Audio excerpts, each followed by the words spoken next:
ನಮಸ್ಕಾರ ವೀಕ್ಷಕರೇ, BN TV ಕನ್ನಡಗೆ ಸ್ವಾಗತ. ಸಿದ್ದರಾಮಯ್ಯನವರ ಇಡೀ ಜೀವನ ಚರಿತ್ರೆಯ ಕುರಿತು ಮಾಹಿತಿ ನೀಡ್ತಾ ಹೋಗ್ತಿದ್ವಿ.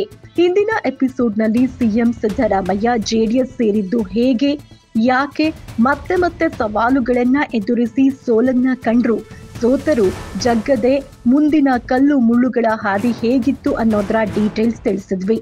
ಇಂದಿನ ಎಪಿಸೋಡ್ನಲ್ಲಿ ನಾವು ಸಿದ್ದರಾಮಯ್ಯ ಸಿಎಂ ಆಗಿದ್ದು ಹೇಗೆ, ನಂತರ ಯೋಜನೆಗಳನ್ನ ಏನೇನು ತಂದ್ರು, ಪ್ರಮಾಣ ವಚನದಲ್ಲಿ ಹೇಳಿದಂತೆ ಎಲ್ಲವೂ ನಡೀತಾ ಅನ್ನೋದ್ರ ಬಗ್ಗೆ ತಿಳಿತಾ ಹೋಗೋಣ. ಮೇ 13ಕ್ಕೆ ಸಿಎಂ ಆಗಿ ಸೋಮವಾರ ಬೆಳಗ್ಗೆ ರಾಜ್ಯದ 22ನೇ ಮುಖ್ಯಮಂತ್ರಿಯಾಗಿ ಸತ್ಯದ ಹೆಸರಿನಲ್ಲಿ ಪ್ರಮಾಣ ವಚನ ಸ್ವೀಕಾರ ಮಾಡಿದ್ರು. ರಾಜ್ಯಪಾಲರಾಗಿದ್ದ ಹಂಸರಾಜ್ ಭರದ್ವಾಜ್ ಪ್ರಮಾಣ ವಚನ ಬೋಧಿಸಿದ್ರು. ವಿಧಾನಸೌಧದ ಬಳಿ ಮೆಟ್ರೋ ಕಾಮಗಾರಿಯ ಹಿನ್ನೆಲೆ ಕಂಠೀರವ ಸ್ಟುಡಿಯೋದಲ್ಲಿ ಪ್ರಮಾಣ ವಚನ ಕಾರ್ಯಕ್ರಮ ನಡೆಯಿತು. ಪ್ರಮಾಣ ವಚನ ಸ್ವೀಕಾರ ಮರುಗಳಿಗೆಯಲ್ಲೇ ಮಹತ್ವದ ಯೋಜನೆಗಳನ್ನು ಘೋಷಿಸಿದ್ರು. BPL ಕುಟುಂಬ ಅಂತ್ಯೋದಯ ಅನ್ನ ಯೋಜನೆಯ ಕಾರ್ಡ್ ಹೊಂದಿರುವವರಿಗೆ ₹1ಗೆ 1 ಕೆಜಿ ಅಕ್ಕಿಯಂತೆ 30 ಕೆಜಿ ಅಕ್ಕಿ ನೀಡಿ ಅನ್ನಭಾಗ್ಯ ಯೋಜನೆ. ಅಂಗನವಾಡಿಯಿಂದ SSLC ಮಕ್ಕಳಿಗೆ ವಾರದಲ್ಲಿ 3 ದಿನ ಹಾಲು ಕೊಡುವ ಕ್ಷೀರಭಾಗ್ಯ ಯೋಜನೆ.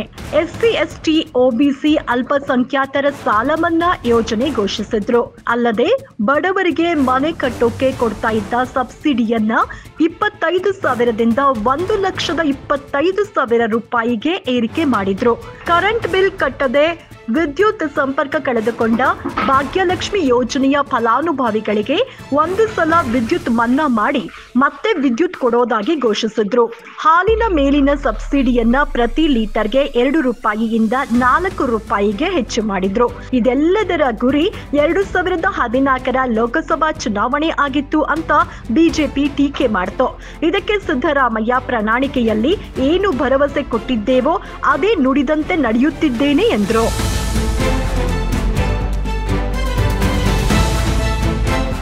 ಮೇ 13ಕ್ಕೆ ಸಿಎಂ ಆಗಿದ್ದಂತಹ ಸಿದ್ದರಾಮಯ್ಯ 30 ಜನರ ಮಂತ್ರಿ ಮಂಡಲ ರಚನೆ ಮಾಡಿಕೊಂಡ್ರು. KP ಲಾಡ್, ಕೆಪಿಸಿಸಿ ಮಾಜಿ ಕಾರ್ಯಾಧ್ಯಕ್ಷ DK ಶಿವಕುಮಾರ್, ರೋಷನ್ ಬೇಗ್ ಮುಂತಾದವರಿಗೆ ಕಳಂಕಿತರು ಎಂದು ಮಂತ್ರಿಗಿರಿ ಮಿಸ್ ಆಯಿತು. DKಶಿ ಮತ್ತು ತನ್ವೀರ್ ಸೇಠ್ ಬೆಂಬಲಿಗರಂತೂ ಮಂತ್ರಿ ಪಟ್ಟಕ್ಕಾಗಿ ಪ್ರತಿಭಟನೆ ಮಾಡಿದ್ರು. ಸಿಎಂನಲ್ಲಿ ಟಫ್ ಫೈಟ್ ಕೊಟ್ಟಿದ್ದ ಕೆಪಿಸಿಸಿ ಅಧ್ಯಕ್ಷ G ಪರಮೇಶ್ವರ್ಗೆ DCM ಹುದ್ದೆ ಪರಿಷತ್ತು ಮೆಂಬರ್ ಮಾಡಬಹುದು ಅಂತ ಅಂದುಕೊಂಡಿದ್ರು. ಆದ್ರೆ ಆ ರೀತಿ ಆಗ್ಲಿಲ್ಲ. ಹೈಕಮಾಂಡ್ ಮನವೊಲಿಸುವಲ್ಲಿ ಸಿದ್ದು ಸಕ್ಸಸ್ ಆದ್ರು. ಆರಂಭದಲ್ಲೇ ಡಾಕ್ಟರ್ G ಪರಮೇಶ್ವರ್ಗೆ ಸಚಿವ ಸ್ಥಾನ ಕೈ ತಪ್ಪಿ ಹೋಯಿತು. ಹಿಂದಿನ ಬಿಜೆಪಿ ಸರ್ಕಾರ 2010ರ ಗೋಹತ್ಯೆ ನಿಷೇಧ ಮಸೂದೆ ಮಾಡಿತ್ತು. ಆದ್ರೆ ಸಿದ್ದು ಸಿಎಂ ಪಟ್ಟಕ್ಕೆ ಬಂದ ಮೇಲೆ ಆ ಮಸೂದೆ ವಾಪಸ್ ಪಡ್ಕೊಂಡ್ರು. ಇದರ ಬದಲು ಹಿಂದೆ ಇದ್ದ 1964ರ ಗೋಹತ್ಯೆ ನಿಷೇಧ ಕಾಯ್ದೆಯನ್ನೇ ಪುನಃ ಜಾರಿಗೆ ತಂದ್ರು. ಸಿದ್ದರಾಮಯ್ಯ ಸರ್ಕಾರ ಬಂದು 6 ತಿಂಗಳಲ್ಲೇ ಅಕ್ರಮ ಗಣಿಗಾರಿಕೆಯಲ್ಲಿ ಭಾಗಿಯಾಗಿದ್ದಾರೆ ಅಂತ ಆರೋಪ ಕೇಳಿ ಬಂದಿದ್ದ ಸಚಿವ ಸಂತೋಷ್ ಲಾಡ್ ತಲೆದಂಡ ಆಯ್ತು. ಸಂತೋಷ್ ಲಾಡ್ ಸಿಎಂ ಸೂಚನೆ ಮೇರೆಗೆ ರಾಜೀನಾಮೆಯನ್ನ ಕೊಟ್ರು. ಅಲ್ಲಿಗೆ ಸಿದ್ದು ಸಚಿವರ ಸಂಖ್ಯೆ 28 ಆಯ್ತು. 5 ಸೀಟು ಕಾಂಗ್ರೆಸ್ನಲ್ಲಿ ಖಾಲಿ ಆಯ್ತು. ಇದರ ಮೇಲೆ DKಶಿ, ರೋಷನ್ ಬೇಗ್ ಕಣ್ಣಿತ್ತು. ವಿವಿಧ ಆರೋಪ ಹೊತ್ತವರನ್ನ ಕ್ಯಾಬಿನೆಟ್ಗೆ ಸೇರಿಸಿಕೊಳ್ಳಲ್ಲ ಅಂತಿದ್ದ ಸಿದ್ದರಾಮಯ್ಯ ಹೈಕಮಾಂಡ್ ಒತ್ತಡಕ್ಕೆ ಮಣಿಯಬೇಕಾಯಿತು. 2014ರ ಹೊಸ ವರ್ಷ ದಿನವೇ ಕ್ಯಾಬಿನೆಟ್ ವಿಸ್ತರಿಸಿ DKಶಿ ಮತ್ತು ರೋಷನ್ ಬೇಗ್ ಅವರನ್ನ ಸಂಪುಟಕ್ಕೆ ಸೇರಿಸಿಕೊಂಡ್ರು. ಸೋನಿಯಾ ಗಾಂಧಿ ಸೂಚನೆ ಮೇರೆಗೆ ಇಬ್ಬರು ಕ್ಯಾಬಿನೆಟ್ಗೆ ಬಂದ್ರು. 2014 ಲೋಕಸಭೆ ಚುನಾವಣೆಯಲ್ಲಿ ಸಿದ್ದರಾಮಯ್ಯ ಸೋಲು ಕಂಡ್ರು. ಮೋದಿ ಅಲೆಯಲ್ಲಿ ತೇಲಿದ್ದ ಬಿಜೆಪಿ ಗೆಲ್ತು. ಒಟ್ಟು 38 ಸೀಟುಗಳಲ್ಲಿ ಬಿಜೆಪಿ 17, ಕಾಂಗ್ರೆಸ್ 9, ಜೆಡಿಎಸ್ 2 ಸೀಟು ಗೆದ್ವು. ರೆಸಾರ್ಟ್ ಬೆನ್ನಲ್ಲೇ ಮಾತನಾಡಿದ ಸಿದ್ದರಾಮಯ್ಯ, ಈ ತೀರ್ಪು ರಾಜ್ಯ ಸರ್ಕಾರದ ಮೇಲಿನ ಜನಾಭಿಪ್ರಾಯ ಅಲ್ಲ, ಹೀಗಾಗಿ ಸಿಎಂ ಸ್ಥಾನಕ್ಕೆ ರಾಜೀನಾಮೆ ಕೊಡಲ್ಲ ಅಂದ್ರು. ವಿಧಾನಸಭಾ ಚುನಾವಣೆಯ ಟೈಮ್ನಲ್ಲಿ ಪ್ರಣಾಳಿಕೆಯಲ್ಲಿ ನೀಡಿದ 160 ಭರವಸೆಗಳಲ್ಲಿ 90 ಈಡೇರಿಸಿದ್ದೇವೆ. ನಾವು ಚೆನ್ನಾಗಿ ಕೆಲಸ ಮಾಡಿದ್ದೇವೆ ಅಂದ್ರು. ನಂತರದಲ್ಲಿ ಬೇಲೂರಿನ ಅರ್ಕಾವತಿ ಲೇಔಟ್ಗೆ ಸೇರಿದ 541 ಎಕರೆ ಭೂಮಿಯ ಡಿನೋಟಿಫಿಕೇಶನ್ ನಲ್ಲಿ ಅಕ್ರಮ ಆಗಿದೆ ಅಂತ 2014ರಲ್ಲಿ ಬಿಜೆಪಿ ಆರೋಪಿಸಿತು. ಸಿಬಿಐ ತನಿಖೆ ಆಗ್ಲೇಬೇಕು ಅಂತ ಆಗ್ರಹಿಸಿತು.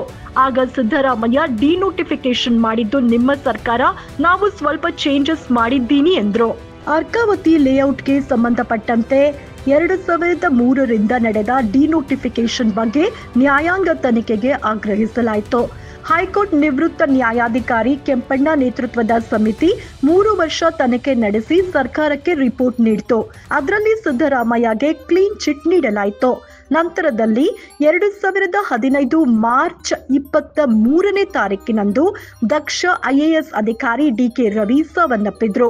ಬೆಂಗಳೂರಿನ ಸವರ ಫ್ಲಾಟ್ನಲ್ಲಿ ನೇಣು ಬಿಗಿದ ಸ್ಥಿತಿಯಲ್ಲಿ ಪತ್ತೆಯಾಯಿತು. ಪೊಲೀಸರು ಮೇಲ್ನೋಟಕ್ಕೆ ಆತ್ಮಹತ್ಯೆ ಅಂದ್ರೂ ಕೂಡ ಅವರ ಸಾವು ಆತ್ಮಹತ್ಯೆ ಅಲ್ಲ, ಕೊಲೆ ಅನ್ನೋ ಅನುಮಾನ ಜನರಿಗೆ ಬಂದಿತ್ತು. ಡಿಕೆ ರವಿ ಕೋಲಾರದ ಡಿಸಿ ಆಗಿದ್ದಾಗ ಮರಳು ದಂಧೆ ವಿರುದ್ಧ ಸಮರ ಸಾರಿದ್ರು. ಬಳಿಕ ಇವರನ್ನ ಟ್ರಾನ್ಸ್ಫರ್ ಮಾಡಿ ಕಮರ್ಷಿಯಲ್ ಟ್ಯಾಕ್ಸಸ್ ಅಡಿಷನಲ್ ಕಮಿಷನರ್ ಆಗಿ ನೇಮಕ ಮಾಡಿದ್ರು. ಆಗ ರಿಯಲ್ ಎಸ್ಟೇಟ್ ಮಾಫಿಯಾ ವಿರುದ್ಧ ಕೂಡ ಡಿಕೆ ರವಿ ಸಮರ ಸಾರಿದ್ರು. ಡಿಕೆ ರವಿ ಸಾವಿನ ಬಳಿಕ ರೋಹಿಣಿ ಸಿಂಧೂರಿ ಅವರು ಮತ್ತೆ ಬ್ಯಾಚ್ಮೆಂಟ್ ರೋಹಿಣಿ ಸಂಬಂಧಗಳ ಚರ್ಚೆ ಆಯಿತು. ಆರಂಭದಲ್ಲಿ ಕೇಸನ್ನ ಸಿಬಿಐ ತನಿಖೆಗೆ ನಿರಾಕರಿಸಿದ ಸಿದ್ದರಾಮಯ್ಯ ಸರ್ಕಾರ ಬಳಿಕ ಒತ್ತಡಕ್ಕೆ ಮಣಿದು ಸಿಬಿಐಗೆ ಕೊಡ್ತು. ತನಿಖೆ ನಡೆಸಿದ ಸಿಬಿಐ ಇದು ಕೊಲೆ ಅಲ್ಲ, ಆತ್ಮಹತ್ಯೆ ಅಂತ ಸಾಬೀತು ಮಾಡ್ತು. ಸಿದ್ದರಾಮಯ್ಯ 2015 ಜಾತಿ ಗಣತಿ ಹೊರಡಿಸೋಕೆ ಮುಂದಾದ್ರು. ಸ್ವತಂತ್ರ ಬಂದ ನಂತರ ಇಂತಹ ಸರ್ವೆ ನಡೆಸಿದ್ದು ಇದೇ ಮೊದಲಾಗಿತ್ತು. ಸಾಮಾಜಿಕ, ಆರ್ಥಿಕ, ಶೈಕ್ಷಣಿಕವಾಗಿ ಯಾರೆಲ್ಲ ಹಿಂದುಳಿದಿದ್ದಾರೆ ಅನ್ನೋದು ಗೊತ್ತಾದ್ರೆ ಅದಕ್ಕೆ ತಕ್ಕಂತೆ ಸರ್ಕಾರಿ ಯೋಜನೆಗಳನ್ನ ರೂಪಿಸಬಹುದು. ಹೀಗಾಗಿ ಇದನ್ನ ಮಾಡ್ತಾ ಇದ್ದೀವಿ ಅಂತ ಸರ್ಕಾರ ಹೇಳ್ತು. ಆದ್ರೆ ಕೆಳಜಾತಿ ಸಮುದಾಯಗಳು ಜಾತಿ ಗಣತಿಯನ್ನ ಬೆಂಬಲಿಸಿದ್ರೆ ಮೇಲ್ಜಾತಿ ಸಮುದಾಯಗಳು ವಿರೋಧಿಸಿದ್ವು. ಆದ್ರೆ ಸಮೀಕ್ಷೆಗೆ ತಡೆ ನೀಡೋಕೆ ಕೋರ್ಟ್ ನಿರಾಕರಿಸಿತ್ತು. ಹಾಗಾಗಿ ಜಾತಿ ಗಣತಿ ಶುರುವಾಯಿತು. ಸುಮಾರು 1,33,000 ಸರ್ಕಾರಿ ಸಿಬ್ಬಂದಿಗಳು ಮನೆ ಮನೆಗೆ ತೆರಳಿ ಧರ್ಮ, ಜಾತಿ, ಉಪಜಾತಿ ಎಲ್ಲ ಮಾಹಿತಿ ಒಟ್ಟು 55 ಪ್ರಶ್ನೆಗಳನ್ನ ಕೇಳಿ ಡೇಟಾ ಸಂಗ್ರಹ ಮಾಡಿದ್ರು. ಜಾತಿ ಗಣತಿಗಾಗಿ ಸುಮಾರು 3,300 ಕೋಟಿ ರೂಪಾಯಿ ಸರ್ಕಾರದಿಂದ ಖರ್ಚಾಯಿತು. ಇಷ್ಟೆಲ್ಲ ಹರಸಾಹಸ ಪಟ್ಟು ಮಾಡಿದ ಜಾತಿ ಗಣತಿ ವರದಿಯನ್ನ ಸಿದ್ದು ಸರ್ಕಾರ ರಿಲೀಸ್ ಮಾಡಲಿಲ್ಲ. ಆದ್ರೆ ವರದಿಯ ಕೆಲವೊಂದು ಡೇಟಾ ಲೀಕ್ ಆಯ್ತು. ಹಾಗಾದ್ರೆ ಆ ಲೀಕ್ ಆದ ಡೇಟಾದಲ್ಲಿ ಏನಿತ್ತು, ಯಾಕೆ ಜಾತಿ ಗಣತಿ ರಿಲೀಸ್ ಮಾಡಲಿಲ್ಲ ಅನ್ನೋದ್ರ ಬಗ್ಗೆ ಮುಂದಿನ ಎಪಿಸೋಡ್ ನಲ್ಲಿ ಹೇಳ್ತಾ ಹೋಗ್ತೇವೆ. ನೋಡ್ತಾ ಇರಿ BN TV ಕನ್ನಡ. ಇದು ನಿಮ್ಮ ಧ್ವನಿ. ಲೈಕ್ ಮಾಡಿ, ಶೇರ್ ಮಾಡಿ, ಸಬ್ಸ್ಕ್ರೈಬ್ ಮಾಡಿ.